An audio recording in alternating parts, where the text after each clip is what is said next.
Abandayo nashisayo ma-Blue Nation, thina kwaGoqo siyisibonelo sokuthula emculweni. Akukuhle ukuphambana phambi kwezwe ngoba lokho kwenza izitha zigiye. Awukho umuzi ongenazo izinkinga zawo. Okubalulekile ukuthi-ke sihlale phansi sibambe umthetho. Khuzani King Dlamlenze, Mpungose, umnumzane, Mr.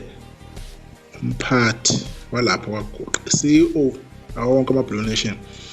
Kunendaba kade lokhu ishisayo lamalanga, ngani zakwethu niyayazi ukuba nokuphambana okuncane okukhona okugcina sekufuna ukuphuma esandleni.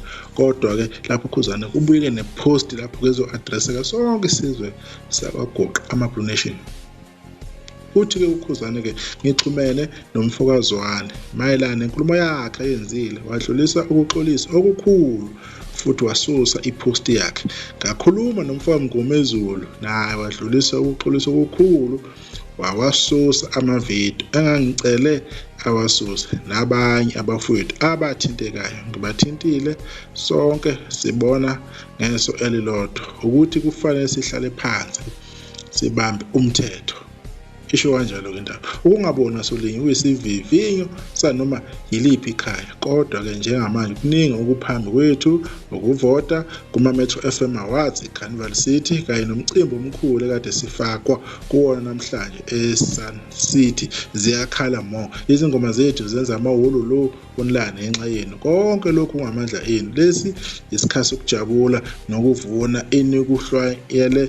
Angisakhi indlu asingakhi indlu siphinde siyibhidlize thina uqobo. Ngithanda nonke futhi-ke ngiyakwazisa okungeseka kwenu noma impilo inobunzima masingafi phambi kwezitha zethu ngoba siyoba yihlayo. Kungcono sihlale sibumbene, sihloniphane futhi siqine. Uma izinsizwa zilwa kugcina ukuthinteka abaningi, kuze kuthinteke ne-Blue Nation yonke. Asivumi ukunqotshwa usathane, sihlale nje sijabule, singaneki isitha sihlangu. Lesi isikhathi sokujabula, niyilwile impi bafowethu emzimeni nayingqondo. Manje anisoze ngahlulwa idimoni elizosihlakaza. Usho kanjalo-ke ubaba uMpungose uKhuzani-ke iDlamlenze waseshera-ke iy'thombe laphana ezinhle enokutholakala laphana-ke online. Lapho-ke ama-Blue Nation ehlobile emahle kakhulu, right. Kune-post-ke la eke yafika-ke la njengale, ukusummarize nje kube nongaboni ngasolinye ngenxa yenkulumo ey'fana naleyana elaphana ezansi ebekhuluma-ke ibhekise kumhla ka-1 ekhuluma ngomfaniswano ukuthi kanti wahlale ewufakile yini okungahlanga kahle kuwi umhla ka-1.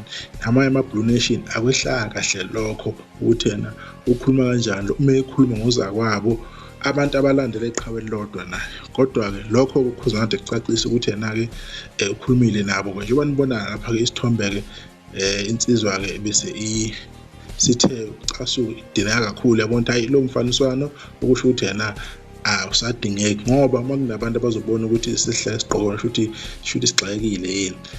Kodwa bakulungisa-ke uKhuzani uhlalele nabo bakhuluma ngendlela-ke abakhulume ngayo. Sithembe ukuthi okunjengalokhu-ke ngeke kusaphindeke kwenzeke-ke. Nabanye-ke abacontribute-ile kule nto ukuthi izifike la, siyathemba nabo kukhulumekile nabo babuyisana kwasekuthiwa-ke ikhali phansi, inkulumo eqinile, amagabade namatshe awathi ukuhlahla kancane-ke. Sikubonga kakhulu-ke lokho-ke baba uMpungose, right-ke. Uma siqhubeka-ke siqhubeka bugama-ke uma sithi siyabheka-ke la insizwa-ke ukhuzwayo insizwa-ke laphana Facebook mncane, ulapha ku-TikTok kakhulu futhi une-YouTube channel laphana-ke ukhuzwayo TV 15. Ngiyakhumbula nje kuleya minyaka yenye insizwa ekuthiwa ziyimvula kabuhlungu. Insizwa le yayikhona laphana kwi-NIU yagcina ingaseyona ingxenye. Yakhumbula futhi ukhuzwa wakuthola ukukhuluma ngesimo sensizwa engasekho emhlabeni uMvelazi.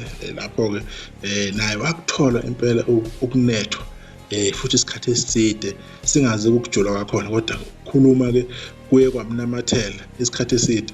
Okwenza ukuthi nje uma sibuka singabantu-ke Abantu abasifundayo kwisikole bayazi ukuthi ke kunezincwadi ezayifunda lapha no grade 11 or grade 12 kuleya minyaka early 2000 lapha ezikoleni. Kune-page lapha kunekhasi elidumile owakayifunda lencwadi owazi ukuthi isho ukuthini le ethi all animals are equal but some animals are more equal than others. George Orwell yini Animal Farm incwadi ke leyo. Ukuthi lento isho ukuthini uzoyihlaziyela wena angazi lutho, kodwa mina ke ngisho kanjalo ke. Kodwa ke asikho ke lapho indaba ke injalo ke. Konke sekulungile ngazo kwethu ke sekulungisiwe kuphelele. Phela iqhubeka abantu abavota, abantu abastreame, abantu abalungise ke imfaniswano kuyayiwa ke lapha nakuphi ke Carnival City nge2 zika May kube ku blue izwe lonke. Kuyavota futhi kuma metro ngathi kuyavalwa nge18 April, I'm not sure. Kunendawo lapho ukhuzana ethize futhi asezohambela kuze ayo perform kuzona ukhuzana ebalekile imicimbi nje emkhulu ke esameleke. Yilokho ke ngaza kwethu konke sekulungile ke ayibuyisane ke ama-brochure abuyisane, impi yezikhali ayiphele, impi yamagama ayiphele, ukuphusha nje kumsebenzi. Ngaze ukuthi sibonge kuMr Mpunga sokuthi ke abe ngeqhawe akhombise futhi ukuthi ke kungani ewumholi wama-Blue Nation, kungani bemhlophe kangaka, kungani ewumnumzane, kungani nezindondo nama-awards amaningi kangaka, kungani anale mpumelelo anayo ukhuzane endini nomaskandi nasempilweni yakhe nje jikelele, ukuthi umuntu oyena ohlala efuna eqondile, ohlala efuna ukuthula, ohlala efuna izinto zihambe ngononini. Umsakazi.